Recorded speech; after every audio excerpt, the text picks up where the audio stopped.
Okay, we are going to jump right into this topic about Wendy Williams and her commentary on the state of the NAACP and HBCUs. You know, I would be really offended if there was a school that was known as an historically white college. We have historically black colleges. What if there was the National Organization for White People only? There's the NAACP, National. By the way, what is the C? Colored? We're still using colored? Like, I get it. Look, everybody's quiet. Okay? You're leaving me out here to hang to dry by myself. So you guys, how do you feel about that commentary?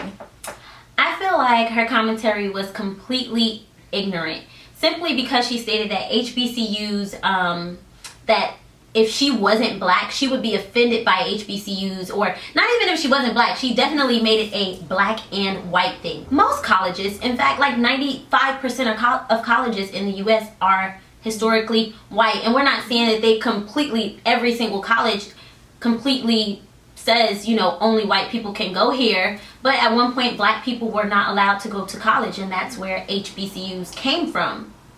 Exactly. I felt like Wendy was really insensitive. That's a good word. Because even as an African American, but as a woman as well, we face a lot of oppression in itself, you know, right. Just because we are women, we're held to a different standard. The standard is different for us. Yeah, I would have to agree. I think her comments were actually very disrespectful to people like us who have attended HBCUs. And if you don't know, we all attended Howard University. HU? You know. And that's where we all met, too. Yeah, that's where we all met. But, yeah, I think her comments were very disrespectful, and it actually reminds me of an Instagram post that was circulating maybe a year ago, and it was a girl. She was actually an AKA, and she posted that students that go to an HBCU, their education doesn't compare to students that go to, you know, predominantly white universities. And of course, I completely disagree with that, and I had to take the time out to make out a whole post just explaining, you know, HBCUs. And as Nae has already stated, HBCUs exist because we weren't allowed to go to predominantly white colleges at first, and I think people have this misconception that only black students can go to HBCUs, but that's not true. Just like at a predominantly white college, I mean, even though initially they were only for white people, now of course anyone can go to a PWI. So yeah, I think they were very disrespectful. I think Wendy, she didn't think out her, like, I don't know, her topic for that day. I think she just wanted to ruffle some feathers, and that's exactly what she did. And I think Roland definitely gave her a run for her money, and, you know, I appreciate him for that. I really am tired of these wannabe Stacey Dashes who clearly don't bother to actually read a book. Wendy, let me help you out. You do realize that the NAACP was founded by a mix of folks who are black and white. You do realize that the first president of the NAACP, Wendy, was white. And also, you can go down the line, the treasurer, again, the chairman of the executive committee, they were white, born out of the Niagara movement. If you actually bothered to read something, you would realize that. It's called the National Association for the Advancement of Colored People. White folks have always been members of the NAACP, always. But let me deal with HBCUs. First of all, historically black colleges and universities, Wendy, was a federal designation given in 1965 to recognize these historical universities. They are historical universities. Now, one of the reasons why you don't have historically white universities is because we just simply call them universities. The fact of the matter is, you can go around the country and you'll see universities, Wendy, that are 70, 80, 90, 95% white. We live in a world where, frankly, we have set apart if you're black. You've never heard somebody say Hillary Clinton met with a group of white pastors. No, because they simply say pastors. But they'll say she met with a group of black pastors. Because what is mainstream has always been white in America, Wendy. Lincoln University, where Thurgood Marshall went to college, and HBCU, it's now 60% white. you do realize that 1 in 4 students at the HBCU are non-African American. That's because historically black colleges and universities have given opportunities to students regardless of color, and so more Hispanics and more poor whites are taking advantage of that. See, if you actually bother to read a book and not gossip magazines, you might know these things. Wendy, let me help you out with something. When you're on TV and you have no idea what you're talking about, shut the hell up. Part of me prays that somebody like forced Wendy to say that, because the fact that her father attended an HBCU is so crazy to me that you would think that you would have no need for one. Just the fact that we are introduced to so many different people at HBCUs, like, Right. you know, we're from Jersey, but we didn't know each other. Sure did. You meet people from all across the world. All black people are not the same. And I think that's an assumption because people don't know black people. We are a minority in America.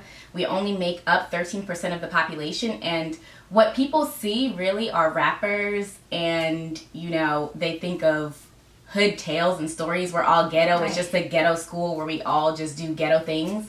And that's just Oh, not my what goodness. happens. That is definitely true, because I know a lot of times people say like HBCUs are party schools. I don't Yes. know. Howard If was you went not to a party Howard. school for me. I don't know about anyone else, but it was Listen. not a party school for me. Y'all want to talk about party? At Howard University, there, if you were a freshman, there was no such thing as a co-ed dorm. Boys could not spend the night at your dorm. Girls couldn't even spend the night at your dorm. No. Like, we literally had to fill out a visitor request form at least 48 hours in advance for even my sister to spend the night with me if she didn't live, like, if you lived in the same dormitory, then cool, like, they can't really control that. But if she lived in a different building from me or a different facility, dormant facility completely, I had to fill out a request form for her to stay with me. I mean, granted, we're twins and I could just pass on my ID. But, like, HBCUs are extremely strict on their students because of these type of negative connotations that come with the name of the HBCU. Yeah. And even when even when you touch on the NAACP topic, I feel like Roland definitely covered that whole thing. Maybe that's why we haven't spoken about it so much. But I learned a few things from him. You know, the NAACP was founded by white and black people, and I think he said the first president or something like that was a white male. And Howard University was founded by a white man. Yes. Not a black man. Exactly. A white man. Yes, an HBCU. So, you know, I don't think it's a race war, and I feel like that's what a lot of people are trying to make it into. She invited him to basically school her on why we do need the NAACP and HBCUs.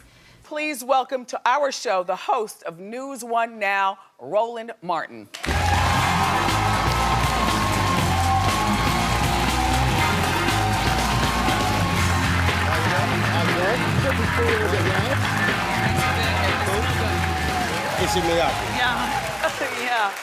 Yeah. I like your coloring. Well, you know, it's an alpha thing. Are you an alpha? Life member, absolutely. My dad, my brother, and my brother-in-law, alphas. Absolutely. Yes. And my brother, so. Yes. So, Roland, thank you for accepting my invitation. I called Roland over the weekend because I saw your, well, we already talked about this. I saw the rant. I wanted to reach out. I've never been scared, you know, to face being wrong. And we were talking on the phone for so long that I said, well, just come to the show. Come to educate us all. So first, I want to apologize. I want to apologize to everyone that I might have offended regarding my remarks. You know, apology, and I was wrong. So, Roland, help everyone understand why I was so wrong. Well, the reason I had such a visceral reaction is because that's often been the criticism of HBCUs in the NAACP and really African Americans.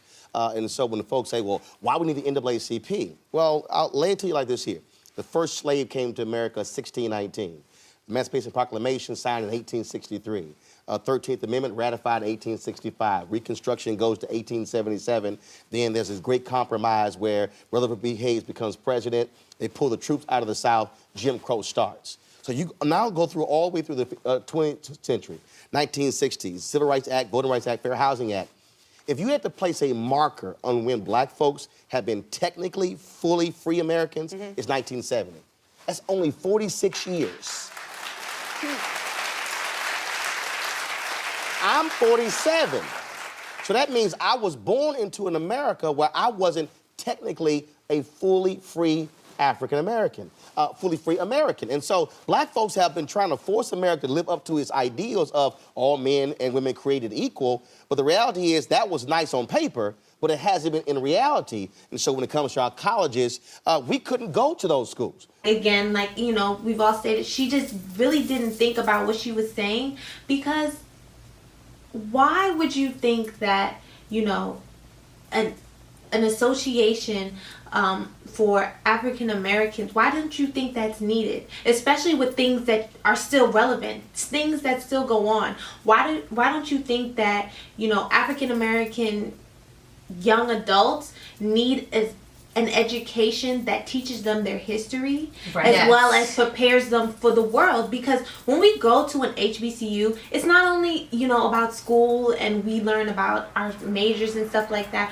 We learn our history as well, and we learn how to exist in corporate worlds as African Americans. Exactly. And so that education is very much needed. It's very much I'm sorry, excuse my grammar. It's very important that we receive that, because otherwise we wouldn't know.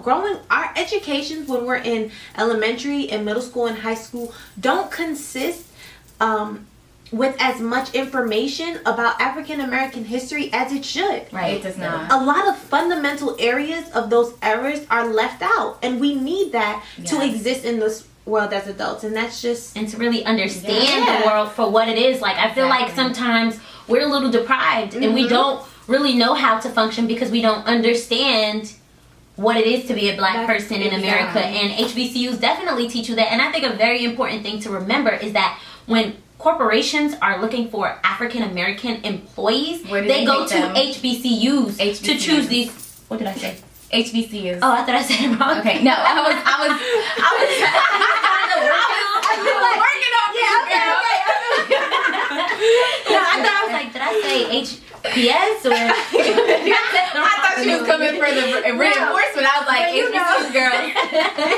But yeah, no, exactly. It's like they come to HBCUs to find African American students who are qualified for these entry level positions and even these mid level positions, because the coursework at HBCUs, believe it or not, it's so intense that we are like, by the time we get into our work positions, I've pretty much done all of the entry level work that I need to, I guess, be considered a mid-level employee or whatever. Definitely. A lot of people have that misconception, and even when you go to a HBCU, because I felt like this a few times, these professors think that you expect to get the easy way out because you're black and you're at a HBCU, so they make it even harder for you because oh my goodness, my biology professor, I could not get a break from him, like, you know. And I'm not saying if I went to a PWI it would be any easier, but that's just me, you know, using that as an example to say, you know, it doesn't matter who you are,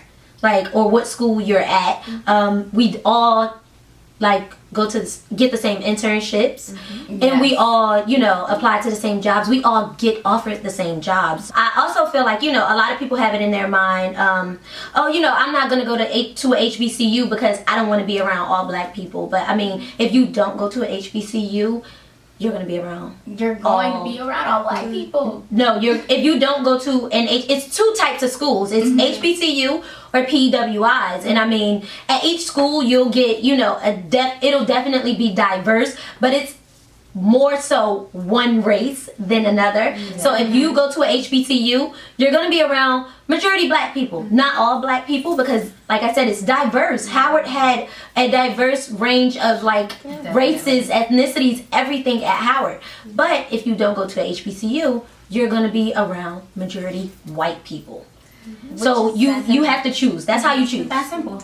But it's funny because what I said, as far as like being around all black people, I found that people who go to predominantly white colleges still hang around black people. Right. Like you're black, and now you have this really refined clique of black friends. Right. So you can't pass judgment around people who attend a historically black college, because at the end of the day, you're black and all of your friends are mostly black.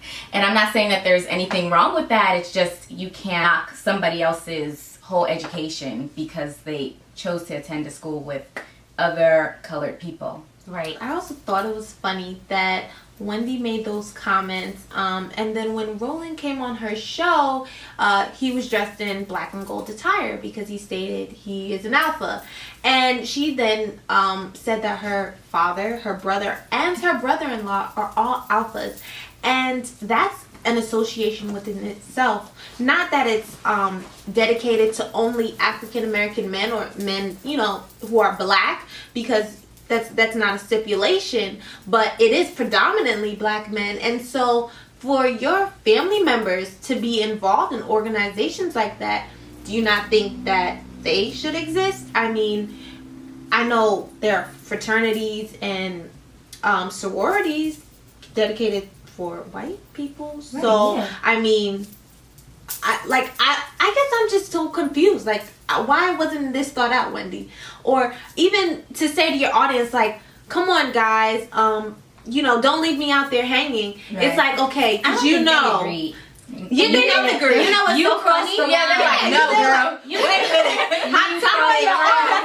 minute. No, but you know what's so funny about it to me, and I hate to be the one to say it, but I will. I feel like Wendy said that because, and I could be wrong, I don't know the demographics of her audience, but I do feel like a lot of the people who watch Wendy's show and follow her show are not black.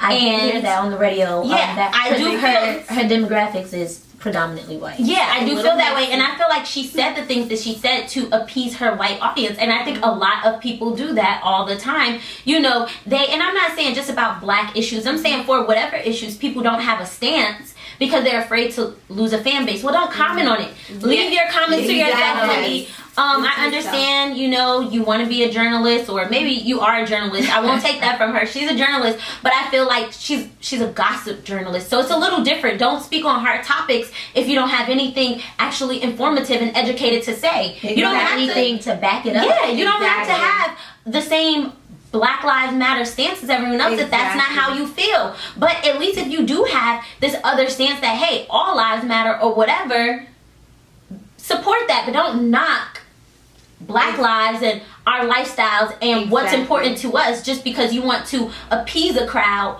or keep a fan base. And just it's disrespectful to me. Right, and it's disrespectful to not only us who saw it, but also to me, her parents, Yes. to her family especially, because it's like, that's not, I don't think that's how you were raised. If your family grew up, in fraternities, predominantly black fraternities, from predominantly black colleges, that's not how you were brought up. So it's disrespectful to them as well. Exactly. Yeah. In April of this year, the Wendy Williams Show landed an exclusive deal with Chevrolet for on-air promo of the 2016 Chevy Malibu. Wendy lost its Chevrolet sponsorship due to her anti-HBCU and NAACP comments. It's rumored that Wendy Williams lost her sponsorship with Chevy because Andrea Tompkins, who is the president and CEO of the company responsible for the partnership in the first place, is a Howard University graduate. Okay, guys, so we're definitely curious about what you guys think. How do you feel about what Wendy had to say? Do you think it's fair for her to lose her endorsement? If you were a company, would you endorse her? We encourage you guys to keep the conversation going in the comments below, and we look forward to seeing you guys next time.